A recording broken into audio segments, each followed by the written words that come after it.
of the meeting. So with that, Michelle, I will ask you to call roll, please, to establish quorum. Yes, Chair Lilligren. Atlas Ingebrigtsen.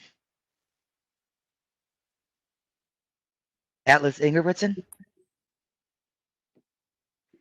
Chambliss. Here. Cummings. Here. Johnson. Here. Lee. Here. Lilligren. Here. Lindstrom. Here. Musset. Vento. Here. Wolf. Here. Thank you. Great. Thanks, Michelle. We have a quorum of the committee, and we will move on with the agenda. The next item is approval of the agenda. So if no one has any changes or comments to make about the agenda, we'll consider it approved. Are there any proposed changes? Hearing none, the agenda is approved, and we will move on to our next agenda item, which is the approval of the minutes, and I would entertain a motion to approve, please. Vento moves approval. Second by Lee. Thank you. Thank you, council members. Any discussion, additions, corrections to the minutes? Any discussion? Seeing none, Michelle, please call the roll on the motion to approve the minutes. Yes, Chair Lilligren. Atlas Ingebrigtsen. Chambliss. Aye. Cummings. Aye. Johnson. Aye. Lee. Aye. Lilligren. Aye. Lindstrom. Aye. Vento. Aye. Wolf. Aye. Thank you. Thank you, Michelle. And just to let committee members know, Councilmember Musset did reach out earlier today and had concerns about his ability to make this meeting. So he may not be joining us as we go forward. Great. Moving along the community established agenda, onto our business items. Our first of three business items is item 2020-257. It's the City of Forest Lake 2040 Comprehensive Plan Amendment. And Mr. Brenner, Jerome Brenner, will present. Welcome, Mr. Brenner.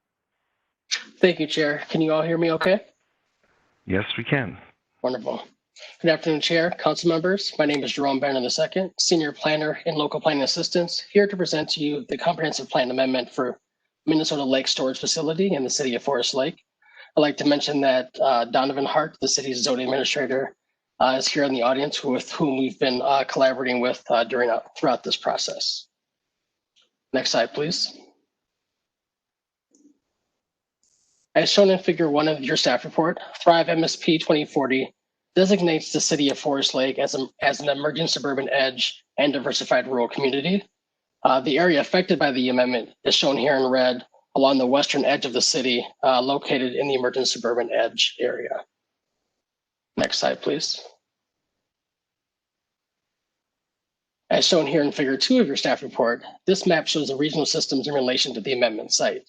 It includes Interstate 35 just to the east of the site, as I mentioned, in the northwestern edge of the city, and there are no existing or planned regional park units in the vicinity of the site. Next slide, please. Council members, the amendment proposes to re-guide 15 acres of high-density residential to highway commercial to accommodate a 324-unit self-storage facility.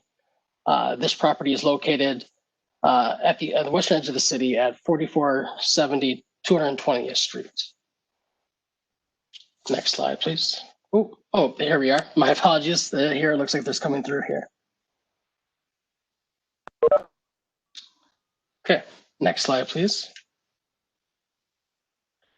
Council members, here we have the existing and proposed land uses. On the left side of the map, we have the current future land use map shown here in red. Just a clarification, the reds are just a slight off. It may reflect the general business, but it is the more brick red shown in the highway commercial and is the proposed future land use. excuse me, this is reversed here. The highway commercial will be the proposed future land use, and the current future land use is the high density shown on the right. Next slide, please. Table 1 from the staff report shown here illustrates the planned residential density in the city. The change that has resulted in this amendment is underlined here in Table 1 under the high density residential land use category. The amendment results in a slight decrease in the overall density of the city from 3.2 to 3.1 units per acre. As mentioned, council members, this site is located in the emergent suburban edge portion of the city, which is expected to plan for overall minimum densities of 3 to 5 units per acre. The city of Forest Lake continues to be consistent with Thrive's land use policies. Figure 4 shown here in your staff report illustrates the land guided for affordable housing in the city. The proposed amendment decreases the city's inventory of land guided to support the development of low and moderate income housing. The city's share of the region's 2021 to 2030 need for affordable housing is 648 units. To address this need, the city needs to increase the minimum units possible by 225 units. This can be accomplished by guiding enough residential acres with sufficient minimum densities. And council staff continue to work with the city on options available to accomplish this. The proposed amendment is inconsistent with the council's 2040 housing policy plan, and the city is therefore ineligible to participate in Livable Communities Act programs of which they are currently enrolled. Next slide, please. Staff find that the proposed amendment conforms to the regional system plans. The amendment is inconsistent with the 2040 housing policy, but is consistent with other council policies and is compatible with the plans of adjacent and affected jurisdictions. Next slide, please. Council members, the proposed actions before you today are that the Met Council authorize the city of Forest Lake to place its comprehensive plan amendment into effect, find that the amendment does not change the city's forecast. Number 3, find that the amendment renders the city's comprehensive plan inconsistent with the council's housing policy, and that the city is therefore ineligible to participate in Livable Communities Act programs. And to the 4th one, please. Next slide. Oh, next slide, please. The 4th one's on the following slide. Thank you. And then the 4th one, to advise the city to that it be consistent with the council housing policy, that the city needs to increase the inventory of land guided to support the development of low and moderate income housing for the 2021-2030 decade by at least 225 units by guiding enough residential acres with sufficient minimum densities. And lastly, to implement the advisory comments and the review record for land use, water supply, and natural resources. And council members, with that, I'm happy to answer any questions that you may have.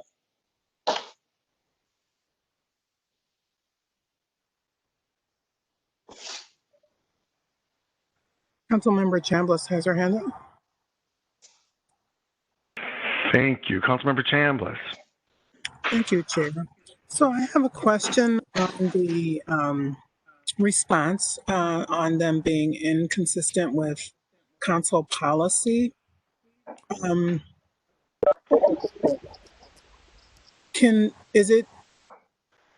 it been done in the past that when the situation occurs that they're inconsistent as far as not having enough housing for the city to provide a response to the council?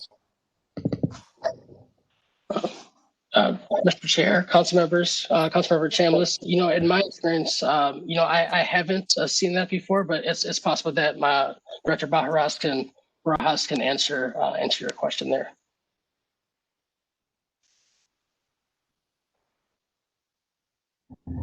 Mr. Chair, council members. Please. I'm Lisa Barajas, Community Development Director.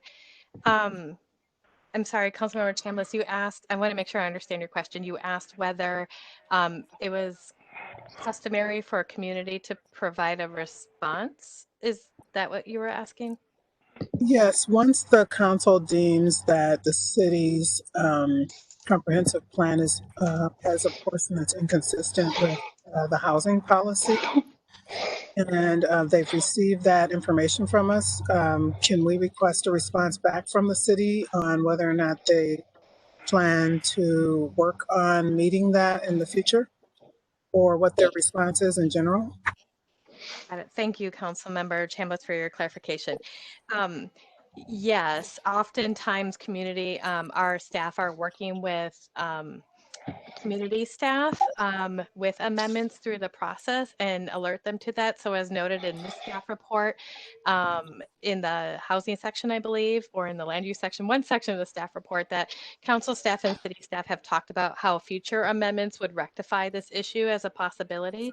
In the amendment process, which usually is development driven, this is typically how it is responded to, is through a future amendment.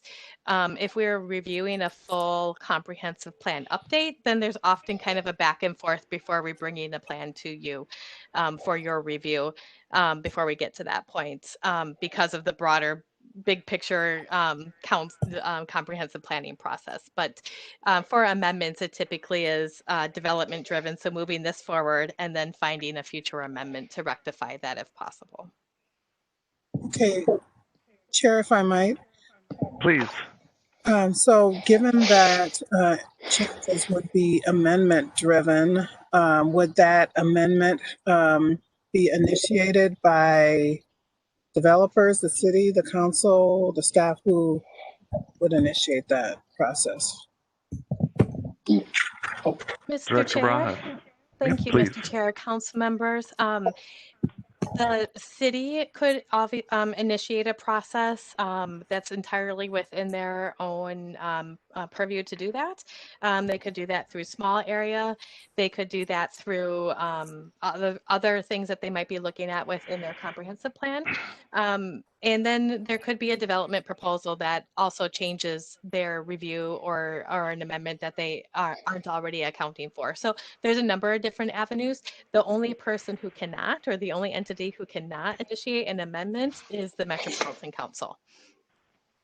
Okay. Thank you. Councilmember Chambliss, does that answer your question?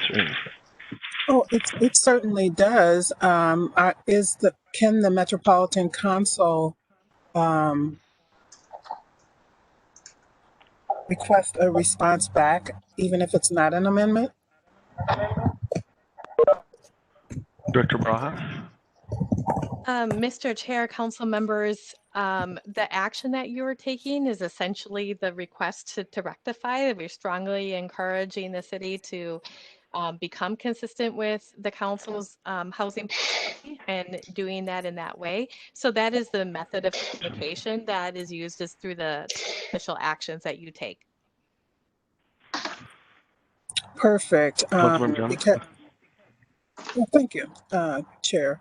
Yeah, I would think that we can add an additional request, and I'd like to hear from other council members as well, but maybe adding a request to have the city to respond to not meeting the housing portion of the policy plan.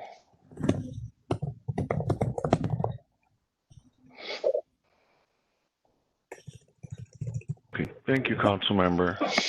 So I know that Councilmember Johnson is requesting the floor, so I don't know, is it on this Councilmember Johnson, or? It is, Mr. Chair. Please, Councilmember Johnson. Thank you, Councilmember Chambliss, for bringing this up. I think it kind of goes like this. The city knows that by requesting this amendment, they're falling out of their numbers to meet the housing goal. They know that. And I think, to your point, my question would be back to Director Barajas, is the needs to language, the words needs to, that we have in the PowerPoint and in the memo. And I'm not sure what down deeper in the details going back to the city, but are we hearing from them that they understand that, and that as future development comes forward, that they'll be working to adjust that housing number up? And the only reason I say this is as you work at a city and these amendments come to you, it might be a really great development for their community. So they understand it might throw them off on the housing, but this might be a priority for them too to get this passed. So, my experience would be that most cities would then keep that directive from Met Council in mind and look for those opportunities. And I don't know, Director Barajas, if that's what's happening here, but I guess my only question is in the needs to, because if they don't, then what happens? And I think that gets to, what Councilmember Chambliss is asking. Or, how do we really encourage and work to ensure, I guess? Yeah, that You, is Councilman. part of it. If I may respond, Chair. Please. That is part of it. And, they can choose to not, apply for the livable community grant. And that's basically separate from responding to say, we choose not to apply, or we plan to look into this, or having a final response back. What I'm requesting is having a response back from the city on, not meeting the housing policy plan. Mr. Chair, if I may. Oh, sir, you're muted.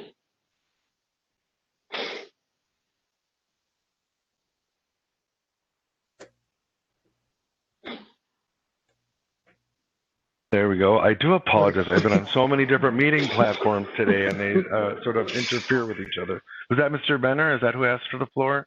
Yes, Chair. Thank you. Councilmember, Yep. I want to say thank you for your concerns regarding, next steps and what the kind of procedures work. I do want to say that myself and other staff have been working very closely with Mr. Hart from the City of Forest Lake, planning out different scenarios to see, how we can bring them back into consistency with housing policy. As one of the council members mentioned, this can be a very important project or development for a city. So it is, I think the city is kind of weighing out all their options to see what is best. And I think this is something they would like to move forward with. As I think this is a project they've been working on since the summer along with the developer. And so, along with another staffer in the local planning and assistance work unit, we have found some ways that we can, and some great solutions to bring the plan back into consistency. With another amendment, kind of repackaging, another amendment along with another development that'd be coming through. So there are options and then that are in the works. Thank you, Mr. Benner. Maybe I will turn to Director Barajas as well, just to sort of further explanation on both Councilmember Johnson and Chambliss's point about what are the consequences. So we take an action with a finding that we state is inconsistent. We state in our action that they needs to increase, and then what? What are the consequences of that? Thank you, Mr. Chair. That's a really good question, and thanks for pointing that out. And I would note in our proposed action that we are advising the city that to be consistent with housing policy, they would need to do these things. The proposed action isn't to require them to make those changes because policy consistency is something that the city gets to decide. They can decide to be inconsistent with our policies. So the ramifications of that, I should say, so long as they're not impacts to a regional system.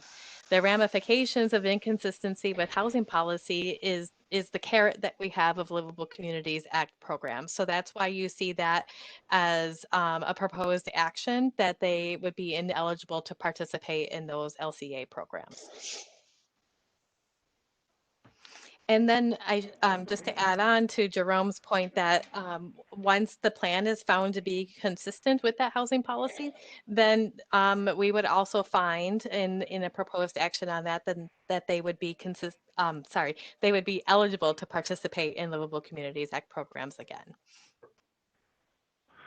Right. So that's more of a carrot than a stick here, right? So did that go to answering your questions, council members, Councilmember Chambliss? Yeah, it does, especially since they're still in discussion about it. It would be nice for the council members to get an update on how that's working, and that we're very interested in that. Great. Thank you. And I really appreciate, Mr. Benner, your context there and the conversations that you're having with the city of Forest Lake. And it would be good to know as we go forward, what kind of progress is being made. I will note that Councilmember Atlas Ingebrigtsen has joined us as of 423.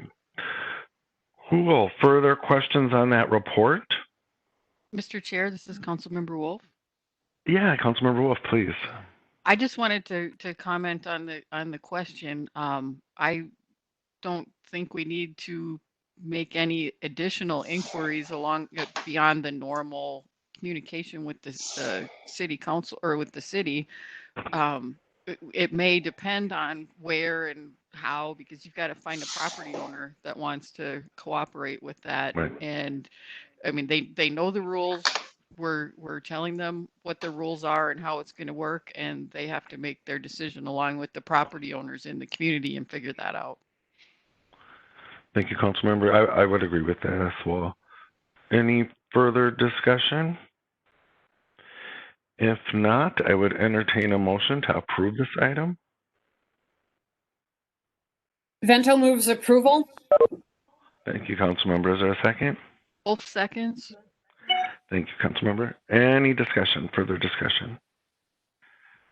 Hearing none, Michelle, please call the roll on the motion. Yes, Chair. Atlas Ingebrigtsen, Aye. Chambliss, Aye. Cummings, Aye. Johnson, Aye. Lee, Aye. Lilligren, Aye. Lindstrom, Aye. Vento, Aye. Wolf. Aye. Thank you. Thanks, Michelle. That item is adopted. And moving on to our next business item, and I do apologize for the late notice here, but I am recusing myself from this item. And so I would turn the chair over to the committee's vice chair, Councilmember Vento, and just to let folks know that after discussion with our in-house counsel, the decision was made that it's best that I recuse myself completely from this item. So Councilmember Vento, if you would please take the chair for the next item. And before I accept, Mr. Chair, if you could please, because I don't have the agenda right in front of me, I apologize. Thank you. It's item 2020-259. It's the Livable Communities Demonstration Account Transit-Oriented Development Funding Awards. Got it. Okay. So, and who's, I still don't have it. Oh, and I apologize. So the Livable Communities Advisory Committee Chair, Joe Emerson, is here to present, I believe, and also Stephen Klimek, Mr. Klimek. So, Joe and Steve, thank you for being here. And if you'd proceed, please. I'll get my act together. Good afternoon, Madam Chair, council members. Can everyone hear me okay? Yes. Perfect. My name is Stephen Klimek. Again, I'm a senior planner in Livable Communities, here to present the 2020 Livable Communities Demonstration Account Transit-Oriented Development, or LCDA TOD, Development and Funding Recommendations. I'm joined by Mayor Joe Emerson of White Bear Lake, who is the chair of the Livable Communities Advisory Committee and will be co-presenting today. I'll start by providing some background before Mayor Emerson and I present the funding recommendation. Next slide, please. And so the 2020 funding recommendation is that the Metropolitan Council award for Livable Communities Demonstration Account Transit-Oriented Development grants totaling $4,500,000 and authorizes Community Development Division Director to execute the grant agreements on behalf of the Council. Next slide. For how we've gotten to this point, applications submitted go through a two-step review process. The step one review is conducted by Council staff with different subject matter expertise. Applications must score a minimum of 45 points in the step one in order to move into the step two review. And all applications met the minimum scoring requirement to move forward to that step two. And the step two review is conducted by the Livable Communities Advisory Committee, a 15-member external review committee made up of subject matter experts from 7 different areas of development. The committee reviews the applications and scores each based on TOD demonstration, catalytic value, and readiness. Applications must have a combined score of at least 75 points to be recommended for funding. Next slide, please. And the LCDA TOD grants are intended to advance the council's TOD policy, which is to promote moderate to high density development projects located within walking distance of a major transit stop that typically include a mix of uses such as housing, jobs, restaurants, shops, and entertainment. Next slide, please. And the 2020 grant funding calendar was as follows. The Fund Distribution Plan, or FDP, was adopted in February, and a notice of funding availability was issued to the LCA participating communities. For a 7th year, staff convened a team of urban designers, architects, and landscape architects to provide design and planning feedback to prospective applicants so that their proposed projects could best model transit-oriented design and livable communities principles. Due to the COVID-19 pandemic and the Minnesota stay-at-home order, this workshop was actually done virtually this year rather than through a live in-person session, which has been done in the past. Applications for the LCDA TOD grants were due on July 1st. We received 8 applications. The step 1 review by interdivisional council staff took place in July using the criteria approved by the council in the fund distribution plan. All 8 projects met that required minimum number of points to move forward to step 2. And the step 2 was conducted by the Livable Communities Advisory Committee, which evaluated the 8 projects in the categories, again, of TOD demonstration, catalyst, and readiness.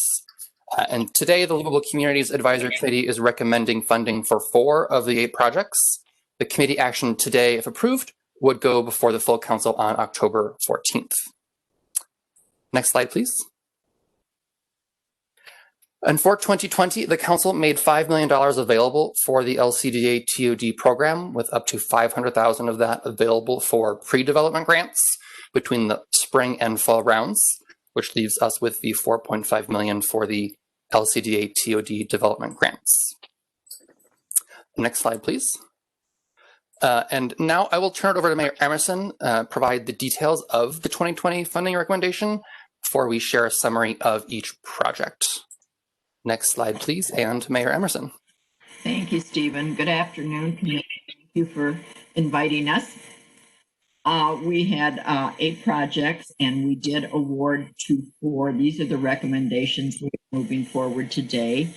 First would be the Minneapolis American Indian Center with an amount of $750,000.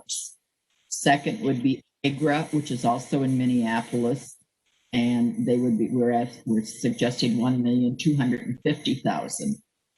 Then it would be Union Park Flats in St. Louis Park at $1.9 million. And the final one is 1619 Dayton Avenue in St. Paul with a funding recommendation of $600,000. Next slide, please. And if we can jump back to the last slide for just a second. So the point totals from the step 1 and step 2 reviews are what's combined here in the points column to yield that final score. The recommendation is to fully fund 3 of the LCDA TOD grant requests: the Minneapolis American Indian Center expansion, Union Park Flats, and 1619 Dayton Avenue project. And this is a partial funding award based on the request for the AGRA project in Minneapolis. And if anyone was really doing the math in your business item table number 3, there was a $50,000 typo in the funding available column under the amount requested. It's shown here correctly, and the amount recommended in the funding recommendation column is correct in the business item table. Just wanted to make sure that was clear for everyone. Next slide, please. And figure 1 in your business item, the 4 projects recommended, again, are in Minneapolis, St. Louis Park, and St. Paul. The projects are located in station areas of the Blue Line LRT, High Frequency Local Bus, the Green Line LRT, and the A Line BRT. Next slide, please. The next is the Minneapolis American Indian Center on Franklin Avenue in Minneapolis. It's on the Blue Line at the Franklin Avenue station.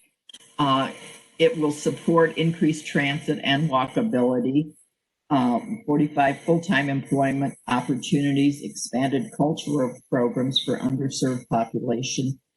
And we saw the value in retrofit of a community destination and enhanced public space. Next slide, please. The next project is Agra, again in Minneapolis, along a high-frequency bus station. The project is the new construction of affordable housing along Franklin Avenue, a Seward neighborhood of South Minneapolis. It includes 175 affordable housing units, 117 of which are 2- and 3-bedroom intended for families. And the project also includes a greenhouse and growing facility to provide space for hydroponic food production, as well as stormwater management system for reuse in the hydroponic growing system.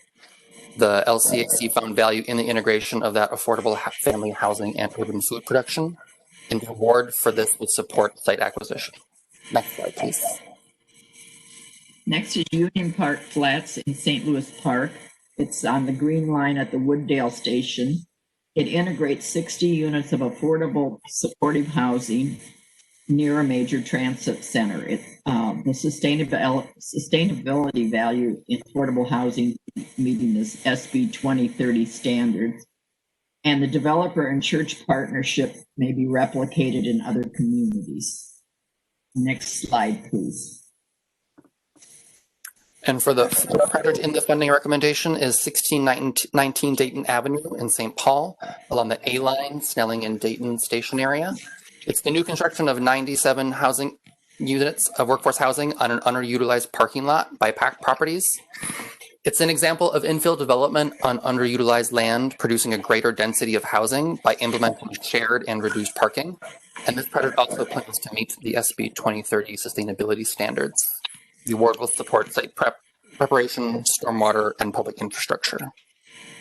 Next slide, please.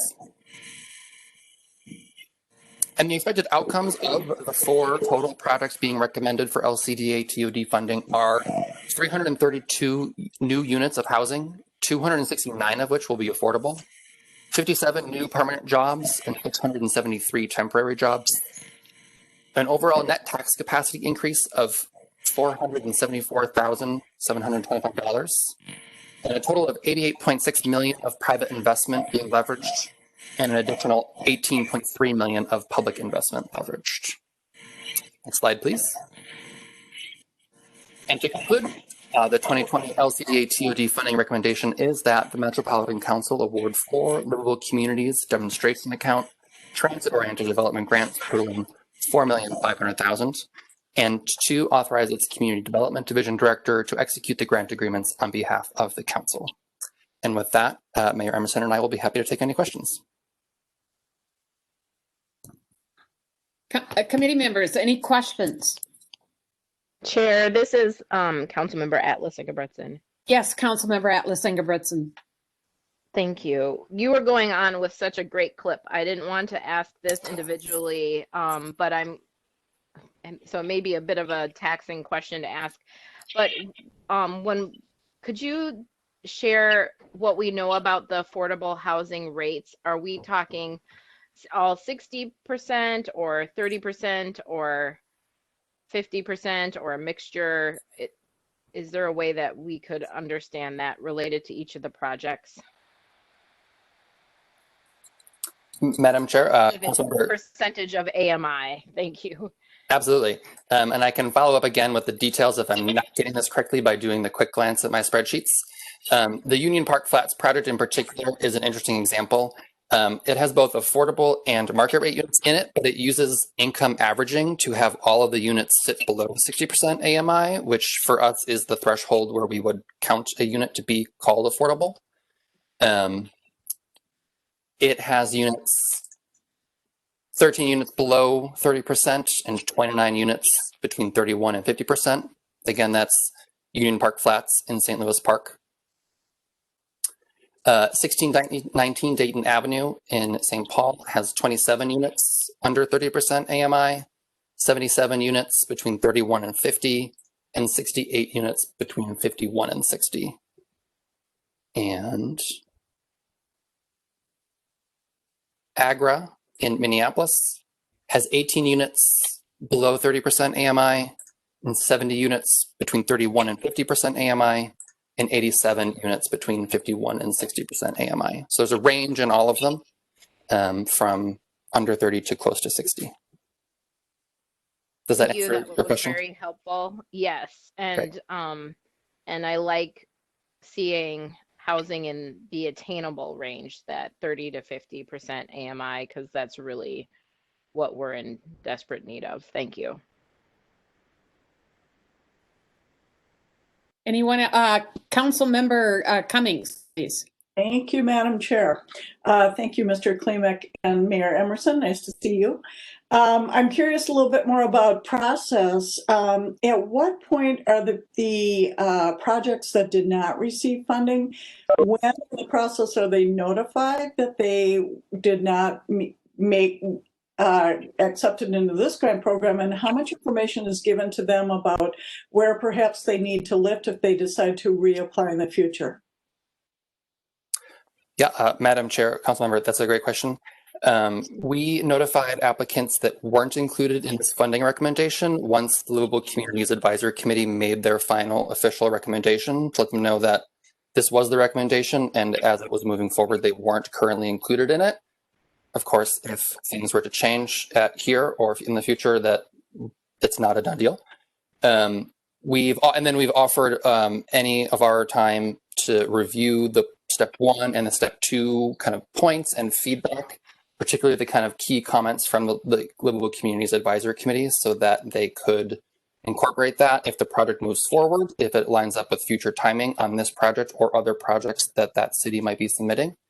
And some in particular, the Louisville Communities Advisory Committee noted that a pre-development grant might actually be a really good thing for one of the projects. And so we offered that immediately, since that application deadline is coming up in November. So we've offered that kind of one-on-one time between staff to kind of give that debrief, provide any insight, and see if that can line up either for, again, the specific project or future projects the city might have. Does that answer your question? Yeah, it does. Can I ask, Madam Chair, may I ask a follow-up? Yes, you may. Okay. I'm just curious, again, just kind of learning more about the process in depth. How often does it happen, or what percentage of the time, or can you give me an idea of how often do entities reapply rather than, or get it straight out of the gate?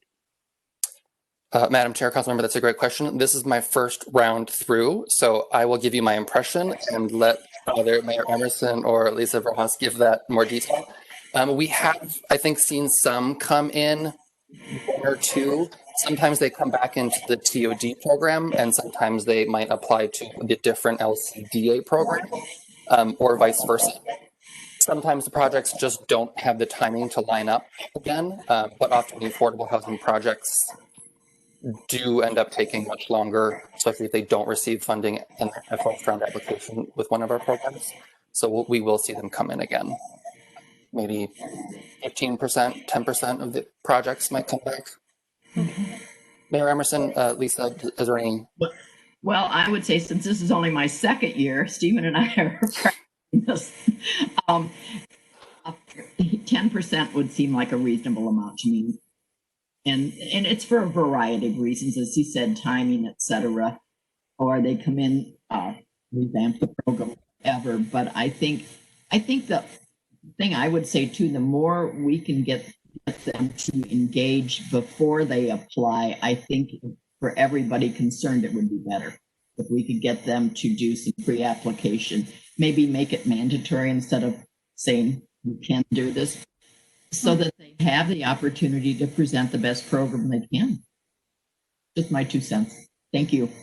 Thank you. You're muted, Chair Bento.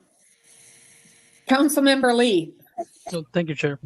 Thank you for the great presentation. I had a curious question about the agri project, about the hydroponic pond. Is it a subsistence farm for the residents, or will the products be sold to the general public? I just find it fascinating as a model, and that we should lift up really cool projects like that. Thank you. Madam Chair, Councilmember, that's a great question. My understanding from the application and what was put forward was this is a incorporated in the building. It will provide programming and access to the residents in the building, particularly the families, but it will be available to the community. And I think they're looking for local partners, including a grower and local partners that could do distribution. I think there were references to both the Seward Co-op and what potential there could be for that spread across the street. And the project is really, the development model is based off of a project in New York City that they have seen successful in doing a very similar program structure. I think the team might be on if there's more specific questions you'd like to kind of get from them on any of that. No, that's pretty good. Thank you.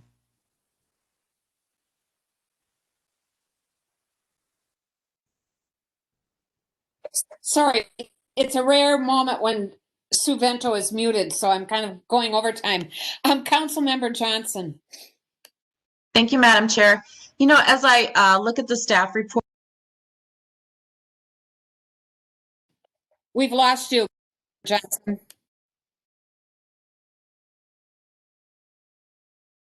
unmute. Okay, so I'm looking at the staff report that has, you know, the 10-page staff report that has each of the projects, you know, broken down on how the money is being spent.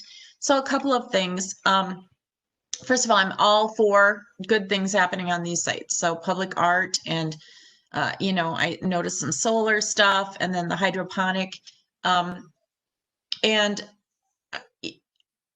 so please, everyone, just take this as it's intended. Are there other partners that could be invited in to do some of that lift so that our money, I mean, we're at the end of the road on these, I get it, but are there other partners out there that might be in those spaces that could, nonprofits or other entities that could help the lift with those pieces of it so that our money can stay more towards construction and site acquisition and things like that? Just a question, not a judgment, because I think it's all cool.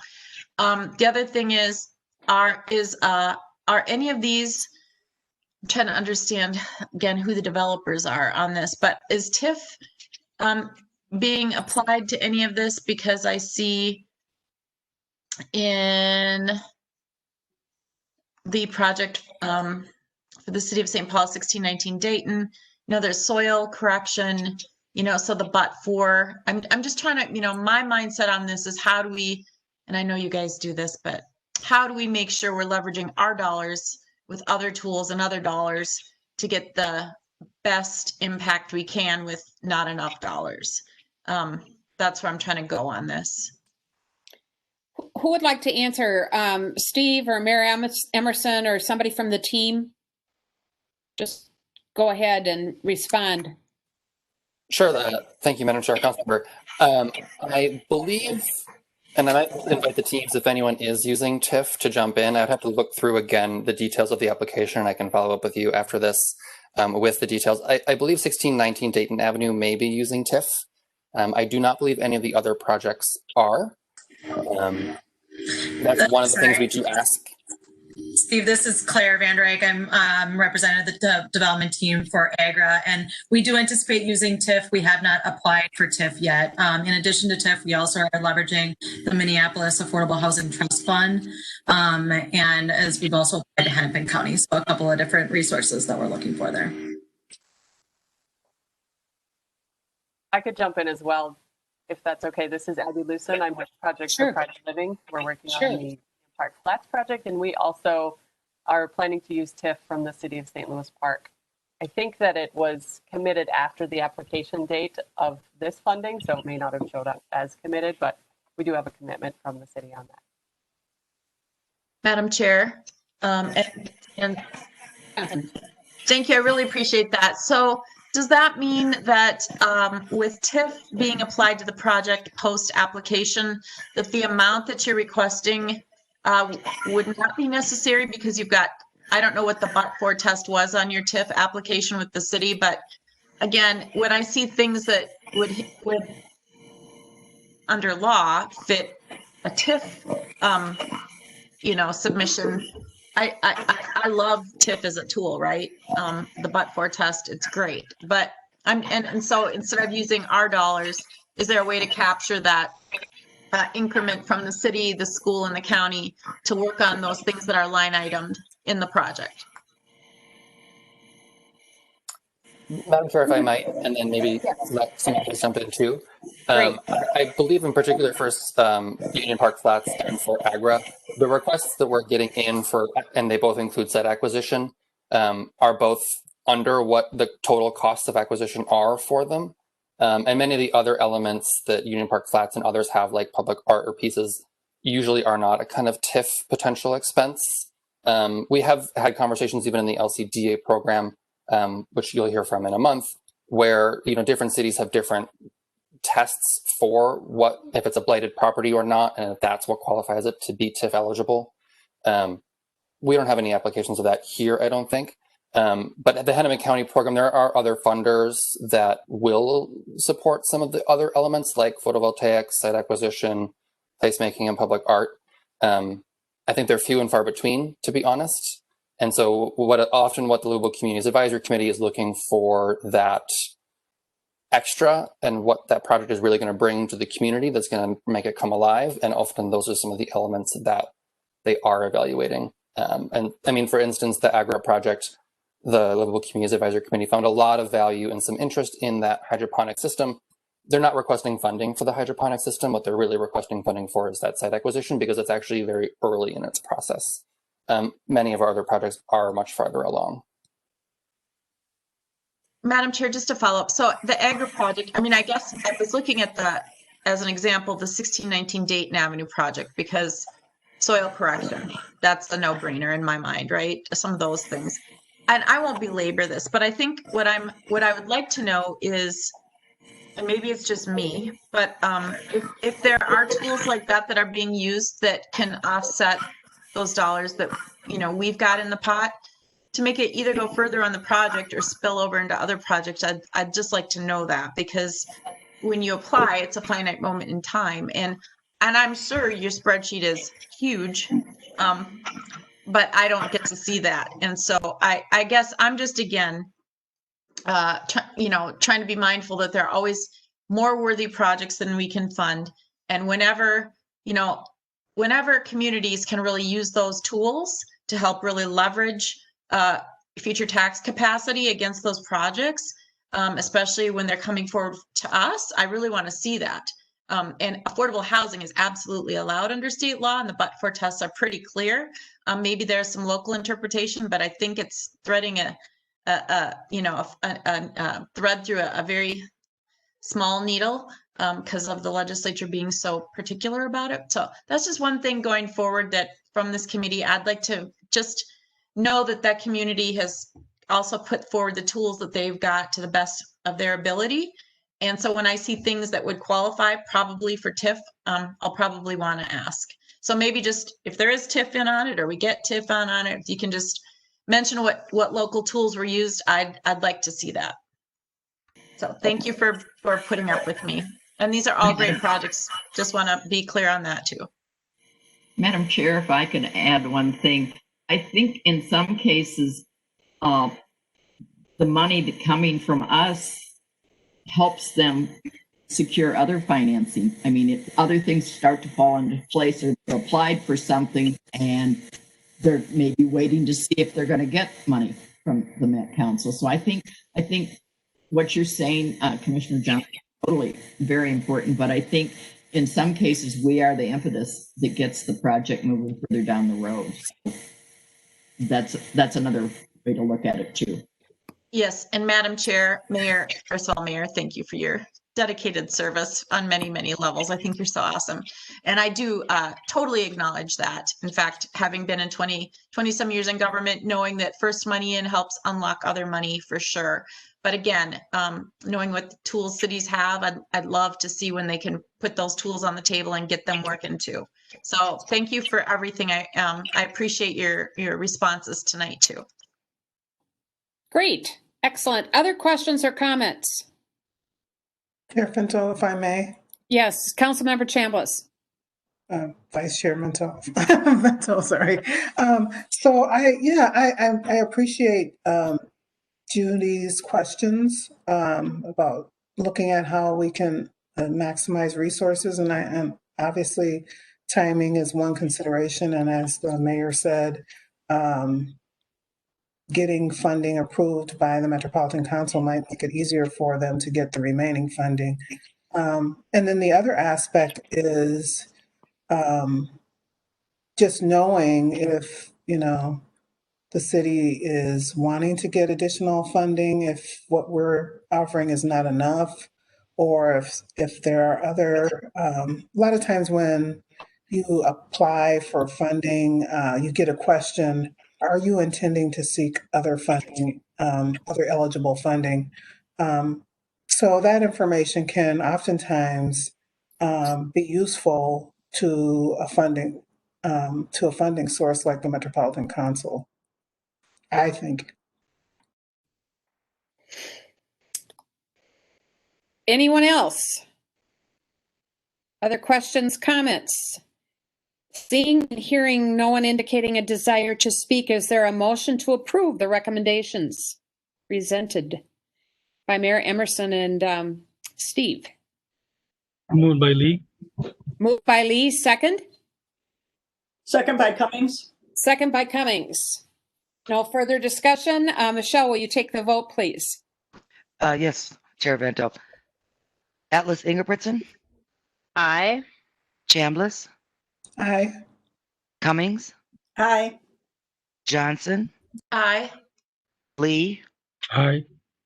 Lindstrom, Aye. Vento, Aye. Wolf.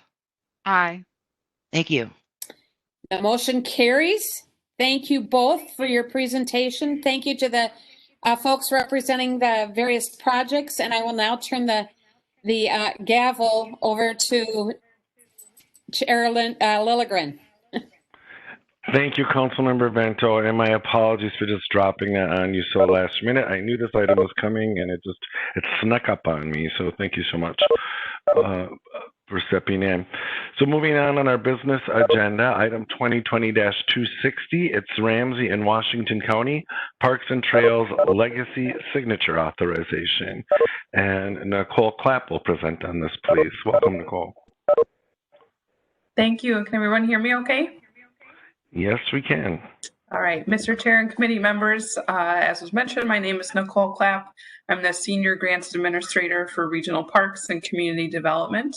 The Finance and Admin Unit in Community Development, on behalf of Regional Parks, is requesting that the Metropolitan Council authorize the Community Development Director to execute grant agreements to pass through state fiscal year 2021 Parks and Trails Legacy funding. Agreements will go to Ramsey and Washington counties according to the formula defined in Minnesota Statute Section 85.53. Funding for these grants is provided by the Parks and Trails Legacy Fund. Funding is provided at 100% state share with no local match required, and will be used to fund 2 projects from those approved by the elected representatives of each of the Metropolitan Parks implementing agencies to support parks and trails that are part of the regional park system. The funding associated with this item was approved by the council on July 22nd through the 2020 Unified Budget Amendment, Business Item 2020-182. And with that, I'd be happy to answer any questions that you may have. Thank you, Ms. Clapp. Any questions on that report or on this proposed action, committee members? Any questions? Hearing none, I would entertain a motion to approve this item, please.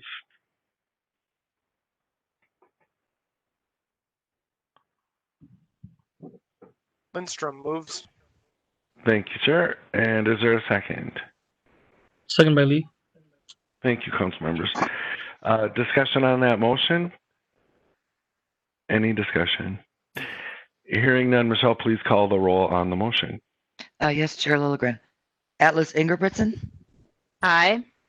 Chambliss, Aye. Cummings, Aye. Johnson, Aye. Lee, Aye. Lilligren, Aye. Lindstrom, Aye. Vento, Aye. Wolf. Aye. Thank you. Thank you, Michelle. That item is adopted. And Ms. Clapp, thanks for your work on this and your presentation. And with that, we've dispensed with our business items on the agenda today, and we'll move on to our one information item, and that's the Community Development Division 2021 to 2026 Capital Budget Program. And Ms. Augustin-Hubner is here to present. Welcome. Thanks for being here, Heather. Welcome. Good afternoon, Chair and Council members. Are you able to hear me okay? Yes, we can. Thank you. Wonderful. Let's give it just a minute for the presentation to pop up. Okay, so Heather Augustin-Hubner, Finance Director for Community Development. Can you go to the next slide, please? So this is the same development schedule that we have been working on this entire year. We've got a good number of conversations yet to go. One minor note I will add is that, I had originally told you that we would be talking about the capital budget in September.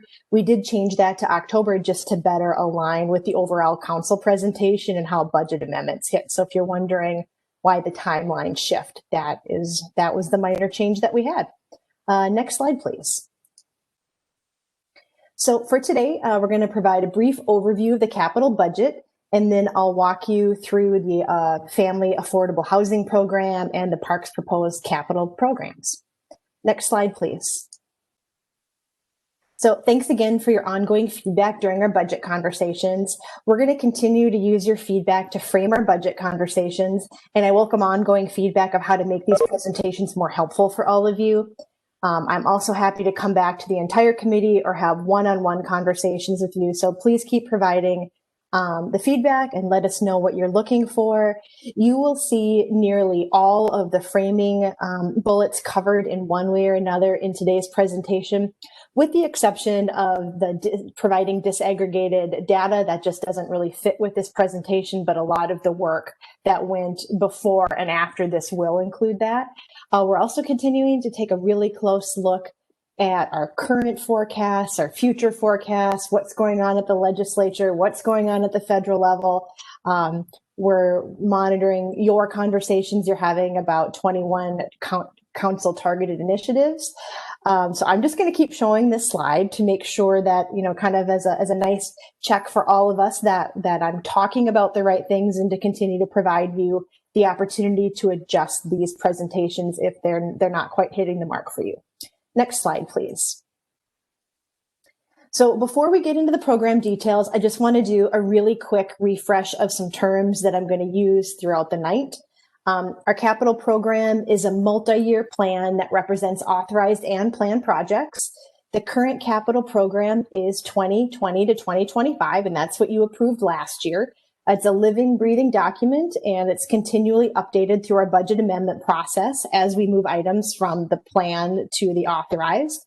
So projects move from the capital improvement plan or the CIP to the authorized capital program or ACP as funding is secured, and you all have given formal approval to proceed through budget amendments. Our capital budget represents the amount of the authorized capital program that is expected to be spent in any given year. So feel free to use this as a cheat sheet. I'll try not to use too many acronyms, but this will hopefully help give you a base for that. Next slide, please.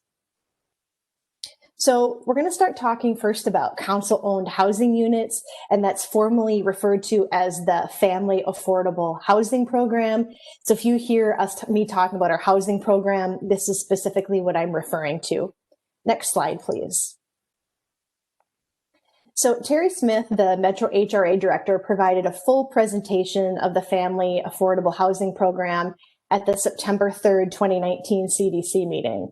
So I'm going to really provide a really brief overview of her presentation to just help you get grounded and encourage you or members of the public that may be watching this, that if they're interested to learn more about this, to review that presentation. Terry is also here on the call with us today. So if we have some detailed questions, we can reach out to Terry. So at the really highest level, we have statutory authority to develop housing units at the council. And the council acted in 1999 to establish the Family Affordable Housing Program.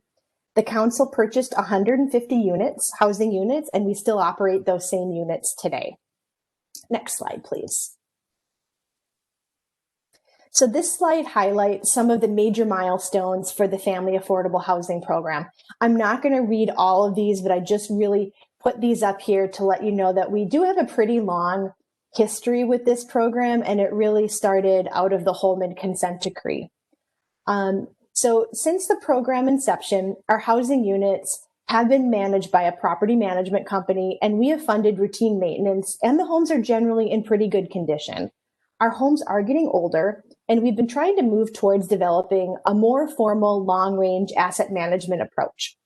We conducted a physical needs assessment in 2019, and that was planned to get refined in 2020 by our property management company.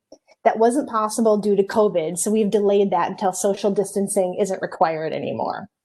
We have moved ahead with creating a financial structure to assist with better financial reporting and long-term planning efforts. Seed funding for that was provided by you through the 2020 strategic initiative, and we just created the capital program in the last budget amendment. So really what you're seeing here is we've been working a lot towards the council broadly on asset management, and there's kind of two parallel tracks. We have the program planning track, and we have the financial management track. Those two things really need to work together, and we were able to continue to move forward with the financial, just setting up the underlying financial structure while we all wait for COVID to hopefully be done soon and can really dig back into a lot of the programming components of that. Next slide, please. So I thought a crosswalk might help illustrate the changes that we're trying to make. So from a client perspective, our renters aren't going to notice a difference. The homes will continue to be managed through a property management vendor. From a budget perspective, we're going to continue to budget small and routine repairs in our operating budget as we have always done. What will change is that large improvements will be programmed and tracked in our capital program. That will help us have a formal budgetary tool for long-term planning, and specific projects will be determined upon completion of our asset management work. So we are being very, actually, I got ahead of myself. Next slide, please. So our recommendation right now is to start our capital program modestly. And what that basically means is maintaining the status quo. So we already have, in the last budget amendment, we have $500,000 in our ACP, and that's funded by the general purpose levy. And our planned, or the CIP, is $600,000. That's about $100,000 a year funded by FOP program income. Now, this is our traditional funding method that we have used in the operating budget. What we're really doing is taking that exact same dollar amount and applying that to the capital program instead. So for right now, we wanted to basically maintain the status quo. And as COVID, releases its grip on all of us and we're able to get back into those homes and do more complete asset assessments, this may change over time, and we'll make sure that we come back to you with any recommended changes that we have. So the housing portion of the capital program is pretty small. So this ends my presentation, but I'd be happy to pause here and answer any questions you may have before I move to Parks and Open Space. Thanks, Heather. Committee members, any questions on that portion of the presentation and that portion of the capital budget? Any questions? Hearing none, Heather, why don't you continue, please? Sounds great. So the Twin Cities metropolitan area is home to next slide, please. One more, please. Thanks. So the Twin Cities metropolitan area is home to a system of regional parks and trails that are nationally renowned for their beauty, size, and variety of features. These are all things you know, but I'm never going to not take the opportunity to say it out loud in a public forum. With 56 regional parks and parks reserves totaling more than 54,000 acres, and nearly 400 miles of interconnected trails and 8 special recreation features, this system provides a wealth of opportunity for recreation, exercise, and socially distanced fun. It also preserves significant green space and wildlife habitat. The regional park system had over 63 million visits in 2019, and our system adds untold value to the livability and attractiveness of our communities. Next slide, please.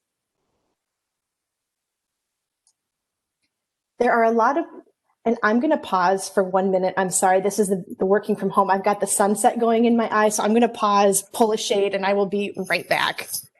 Thank you, Heather.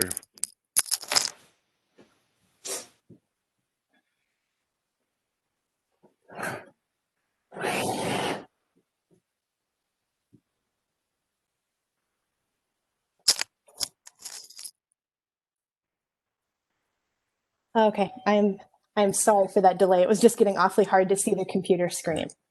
You look much more comfortable now, Heather. Thank you. All right. So there's a lot of players in the regional parks and open space system. And this graphic and the next series of graphics will walk you through at the high level the role that each plays in our capital program.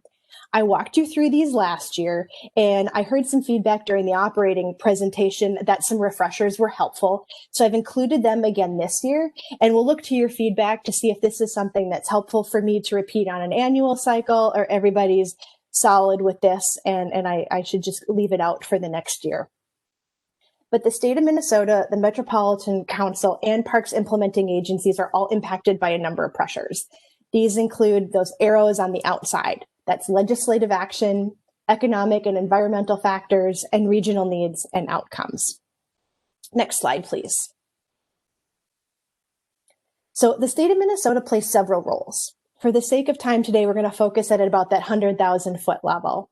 At this level, state legislation created the Regional Parks and Open Space System, defined role and authority of the council within that system, and appropriates funding. At the state and agency commission level, agencies and commissions help execute legislation, including passing through funding or running competitive grant processes to award grant funding. We are actively monitoring COVID-related appropriation impacts. For example, our most recent legacy appropriation was reduced by about $2.6 million. Next slide, please.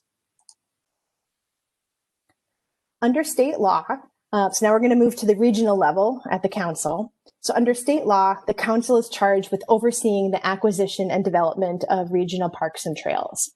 With broad public engagement, the council develops regional policy and standards in Thrive MSP 2040 and the Regional Parks Policy Plan. These plans address issues related to regional parks policies, plans, and grants. The Metropolitan Parks and Open Space Commission, or MPOSC, helps the council develop a long-range plan and an acquisition and development program that includes funding for regional parks.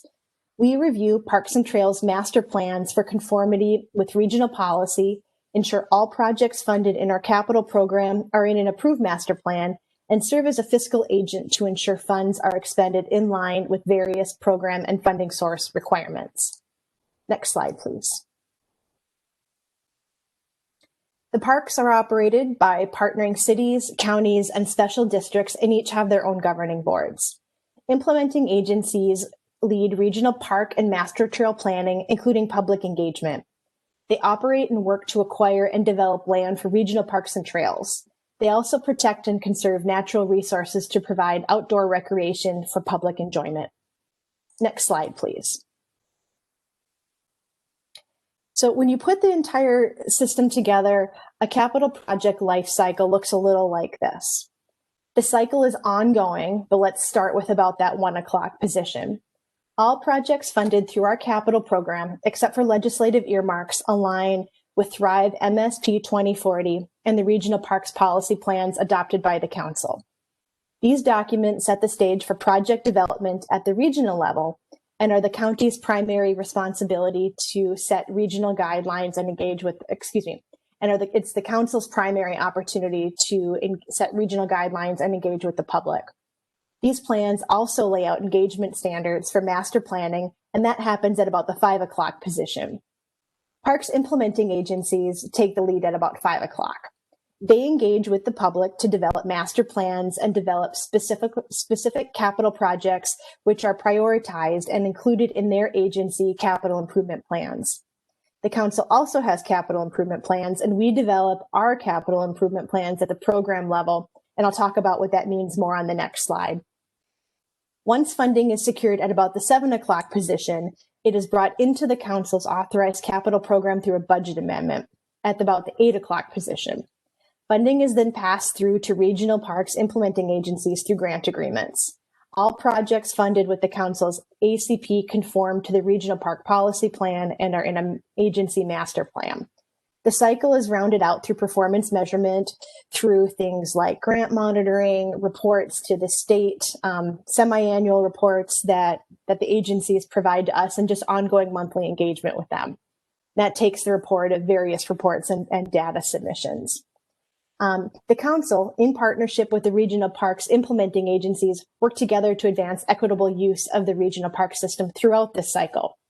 Starting with Thrive MSP 2040 and the Parks Policy Plan with setting policy expectations, moving to master planning and the equity analysis requirement, to highlighting equity efforts during the project authorization and initiation period. Next slide, please. So at the last slide, when I talked about programs, these are the general programs that I am talking about. We fund capital projects through 4 primary revenue sources. These include Legacy, Environment and Natural Resources Trust Fund, State of Minnesota bonds, and council bonds. We also get direct appropriations, commonly referred to as earmarks, from the state, but you will not see anything budgeted in our planned program for them. If we do get those, we'll make sure that we bring those into the authorized capital program, but we're not making any assumptions that any of those are coming our way right now. So legacy funds are appropriated by the legislature, and we forecast this funding will increase about 2% annually. 2020 is our base year at just over $20 million, and we forecast annual funding will increase to just over $22 million by 2026. I will note that this was an area that we had some conversation about because, as I mentioned earlier in the presentation, our legacy dollars were, our legacy appropriation was decreased this year. We made the assumption to just take our base year as the original 2020 appropriation to the council. And what we'll just do is we figured that is the best benchmark that we've got right now. We haven't heard anything else from the state, and we'll just continue to watch appropriations and adjust accordingly. Minnesota Environment and Natural Resources Trust Fund dollars are awarded through a competitive process to the council. So we apply for that funding in partnership with the parks implementing agencies and the Legislative Citizen Commission on Minnesota Resources, or LCCMR, awards the grants. We anticipate relatively stable funding at about $750,000 through ENRTF with a $500,000 in council bonds match. Now, given that these are competitive, this is really our crystal ball. There will be some years where we may get a larger grant and some years where we may get a smaller grant, and we will come to you when those circumstances happen. State of Minnesota bonds are appropriated by the legislature, and the council has traditionally requested about $15 million in bonding years. We have a policy to match $2 of council bonds to every $3 of ENRTF and state bonds. We can have up to $40 million of regional parks bonds outstanding at any given time. And our CIP also does assume that the council will continue to fund the equity grant program out of council bonds. Next slide, please. So 100% of parks funds in our capital program are passed through the following programs. The council administers regional parks grant programs that provide funds to expand, improve, and maintain the regional park system. As you can see on the graphic, 3 of our 4 grant programs are sourced through state funds, several of which are distributed by formula. You can also see that the council provides a match in 3 of the 4 grant programs and fully funds the equity grant program. Funds are passed through via grant agreements, and we currently have over 200 active grants valued at $150 million, and we are anticipating awarding about $224 million of grant funds in the next 6 years. Next slide, please. So what we're going to do now is I'm going to lift it a level up and talk about what the highest level program looks like, and then we'll drill back down into some of these projects. So putting everything together, the capital program is $374 million. This includes both our authorized and planned spending. Uses by department. So let's go from your left to the right. So uses by department basically represents where funding will go. We know that 100% of funds will be passed through, and about $300 million of that will go to implementing agencies based upon funding formulas. That's going to be that really large $300 million green slice of that pie, and that represents legacy and bond formula allocations. We know that another $40 million will go to implementing agencies through the land acquisition program on a first come, first served basis. So we've called that out specifically. And the remaining $34 million represents legislative earmarks and the equity grant program. So let's go to that middle column, or the middle chart. Based upon history, we anticipate that about 37% of funds will be used to improve parks and trails, 36% will go to expand the system, and about 27% will be used to expand the system. So now these choices may adjust over time, and it really depends upon how implementing agencies prioritize their projects. Moving to the far right chart, the state funds 84% of the capital program, and the council's regional match makes up the balance. The council does not match direct appropriations. Again, those are commonly referred to as earmarks. Next slide, please. So while that first slide represented the total program, this slide represents the future spending. So essentially, we took that $374 million, backed out what we've already spent, and that leaves us with $285 million. So authorized funds, as I mentioned before, are passed through via grant agreements to park implementing agencies and communities identified by the legislature to receive direct appropriations. Future spending in our CIP represents planned projects to preserve, improve, and expand the regional park system. Next slide, please.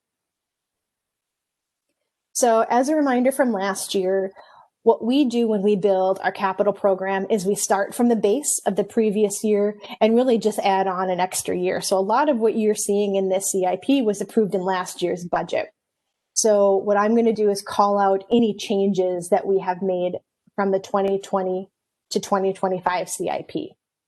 So first, we anticipate the council will continue to match state of Minnesota appropriations as directed by statute or council policy, and that the council will continue to fund the equity grant program. So those are the two foundational assumptions that we've made about council funding, and that comes up, and I've rounded here, but it comes up to about $12.6 million. And I will also add one note here. We've recently been talking about programming some parks interest earnings into the equity grant program. Interest earnings are not represented here, and we're planning to bring the parks interest earnings to the council on an annual basis as part of our annual budgeting process. You as a council may decide to put that to the equity grant program, and it will go into the capital program. We just didn't put it in because we didn't want to assume how you wanted that money invested in future years. So let's look at the adjustments programmed. So really what we did is we added anticipated state revenue in legacy bonding, Environment and Natural Resources Trust Fund, and funding the Regional Parks Equity Grant Program and the council match. So you will not see changes in previous years other than adding this last year. All right, next slide, please.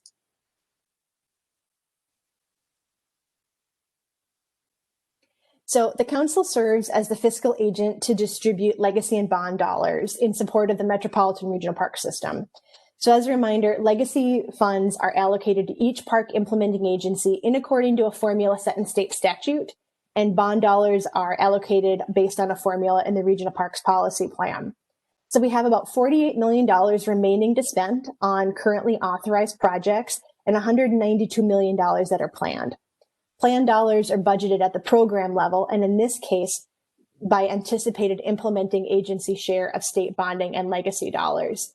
And we have a map up here. I'm not going to read through all of the dollar amounts, but each implementing agency estimated amount is shown on this chart. Currently authorized projects include projects such as a new pavilion at Lake George Regional Park, multiple improvements to Whitetail Woods Regional Park, and public outreach projects at multiple regional parks agencies. On the plan side, you're going to see some planned bond projects, and that's assuming we're going to get some funding from the state at some point.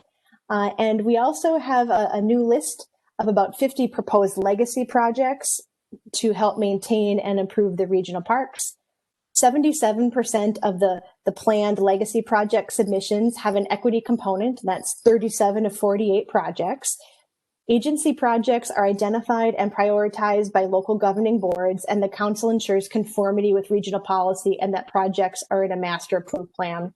Proposed parks and legacy projects, including equity highlights, will go before MPOSC in November and December.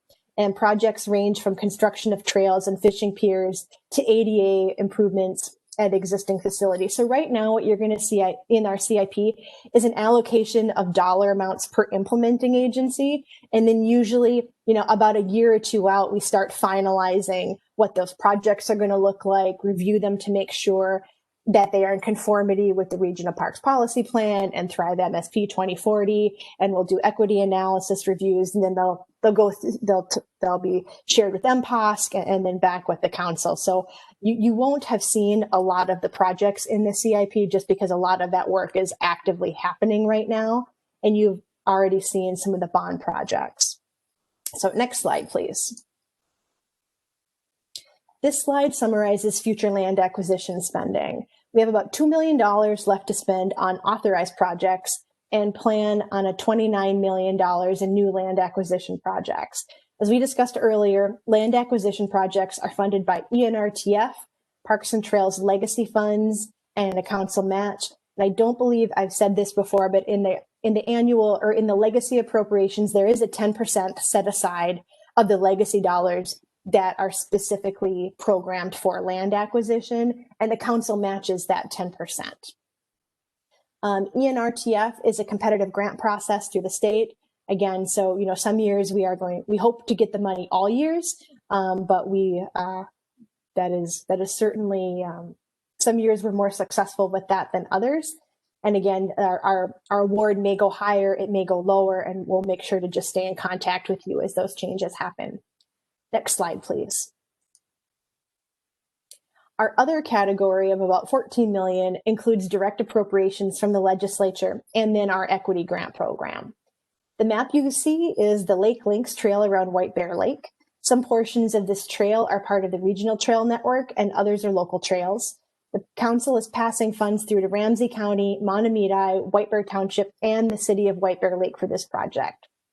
As CDC members are aware, we're in the middle of working with our equity grant program. Our pilot year awards have been made, and we are in the process of developing the solicitation for the next equity grant program round, and park staff will be back to talk with you again in the next couple months.